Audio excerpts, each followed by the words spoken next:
nalo mbuzo ukuthi sibageza kanjani abantu abadala silungise into zethu ukuze impilo yethu iqonde siphile leyo mpilo leyo esiyifisayo. Lona umbuzo esingeke nje sivele size siwukhe phezulu ngoba into yakhona kudiphenda kumuntu yena ukuthi ukholelwa kuphi. Ukholelwa ukuthi abantu abadala bayini, nokuthi-ke uma usubageza-ke kuzodiphenda ukuthi iyiphi imethod oyisebenzisayo evumelana ne-belief system yakho when it comes to i-energy yabantu abadala nendlela basi-affecta ngayo. Yebo, basemoyeni abantu abadala, abekho in the physical realm, basebenzisa thina ukuze bathi voice out iy'nkinga ababhekene nazo, bese-ke thina ngoba sisakwi-material world sikwazi ukusebenzisa imizimba yethu ukuthi sisebenzise leyo method of cleansing naleyo remedy khona izinto zabo zizolunga zikhanye, bakwazi ukuqhubekela phambili endleleni yabo. Nathi-ke as a result of this bese siyakwazi ukuthi siphile kahle impilo esiyithandayo, because uma bona besey'nkingeni ngale bayabuya bezophazamisa thina iy'mpilo zethu bese ziyama. And into yabantu abadala size sisukume siyilungise ngoba sisuke sesibona inkinga, akuyona into eyivele iqhamuke kukuhle, kusho ukuthi kusuke kukhona inkinga lapho.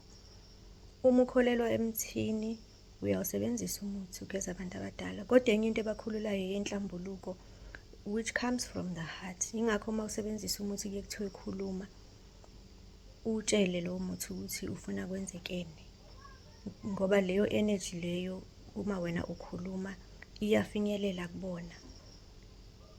Kodwa into yokuhlambulula nokugeza abantu abadala, it is very deep. You need to understand ukuthi le entity le eyimimoya efika iphazamise iy'mpilo zethu iyini kahle kahle, kuza kanjani ukuthi ize ikwazi futhi ukuthi iphazamise bese imanifesta as ama-problems ey'mpilweni zethu.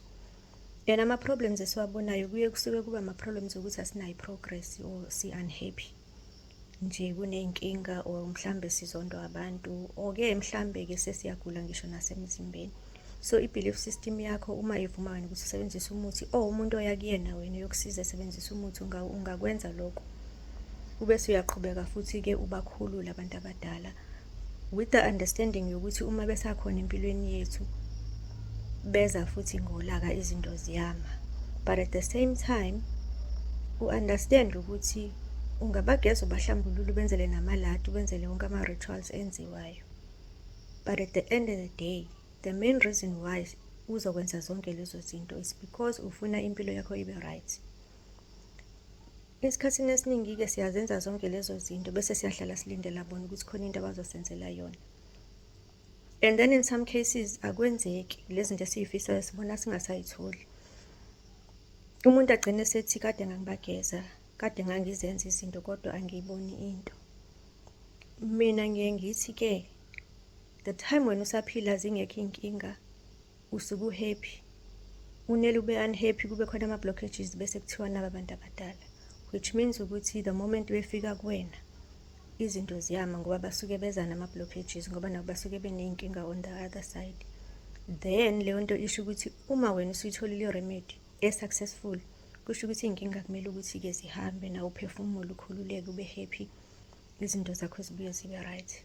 But at the same time izinto zethu esizifunayo, esizifisayo, aziveli zifike nje sihleli singenzanga lutho. So once wabageza wena wababusela eceleni baba right bona, you need to find a way-ke to attract lezo zinto oyifunayo. You must be able ukuthi uvibrate so high ukuthi uyakwazi ukuthi umanifeste the kind of life that you need.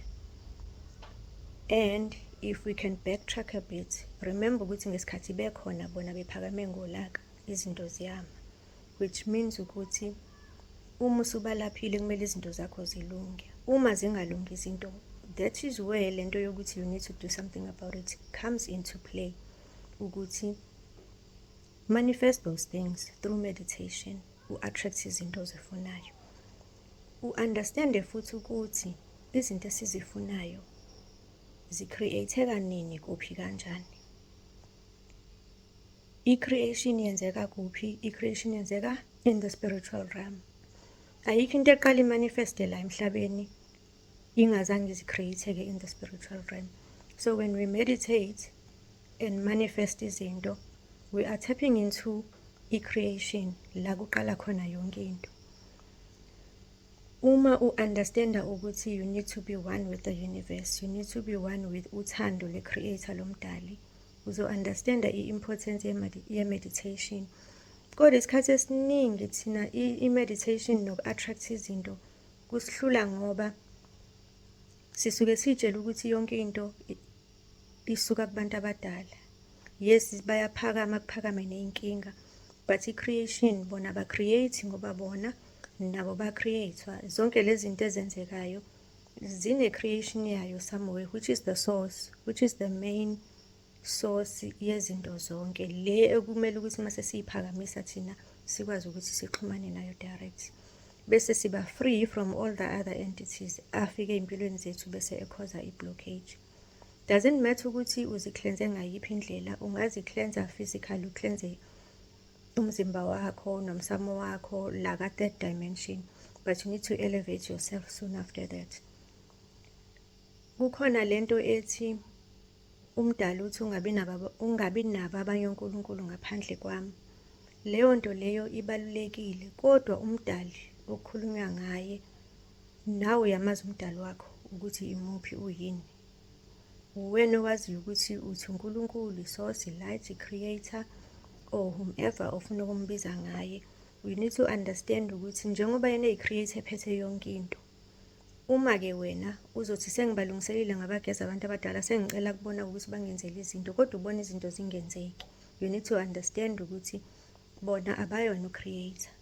Izinto esizifunayo ziqhamuka from the source itself, from the main Godhead, from the super soul, okuyiyona ezimanifestayo-ke emhlabeni size thina sibe nalama life experiences esiba nawo ngokuhlukana kwethu. Leyo ukuthi abantu abadala you need to cleanse and release them, ibalulekile ngoba uma wena usabheke kubona kakhulu ukuthi ibona abazokwenzela izinto lezi ezazivalekile, bona babeze ngey'nkinga zabo abanazo kuwena, kwase kumele ukuthi wena ubageze, ubahlambulule, uba-release, khona uzokwazi ukuthi ube ne-direct connection to the source. I think ila isishaya khona into ye-meditation ngoba we are too busy in our minds thina.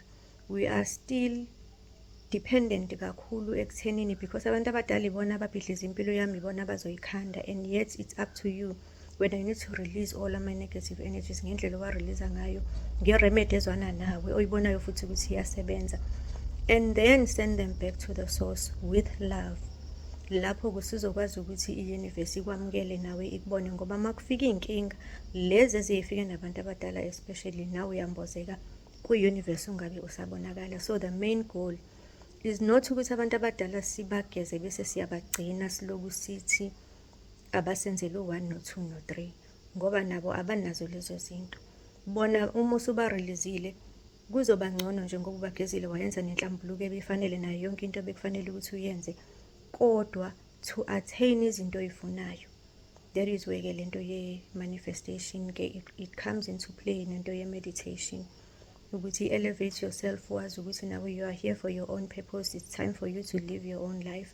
It's time for you to attract the kind of life that you want, so that nawe uma usuhamba emhlabeni ungabe usubuya futhi uzohlupha abantwana abazobe besahleli, because it is by default anyway ukuthi umuntu mesehambile ubuyela esizukulwaneni.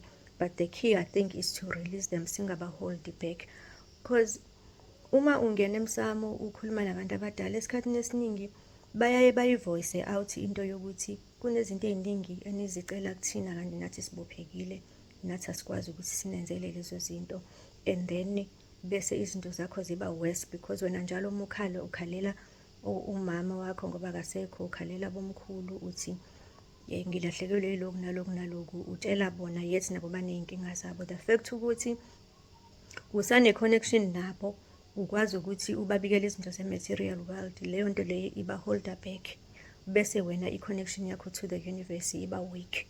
Once wena waba-release ngothando after cleansing them, i-connection yakho iyakhula, nawe ube nayo i-confidence yokuthi i-universe iyangibona, I am one with the universe, I am nami creating together with the universe. Uma ngenza izinto zami zo-manifestation ngiyakwazi ukuthi ngi-connected to the source.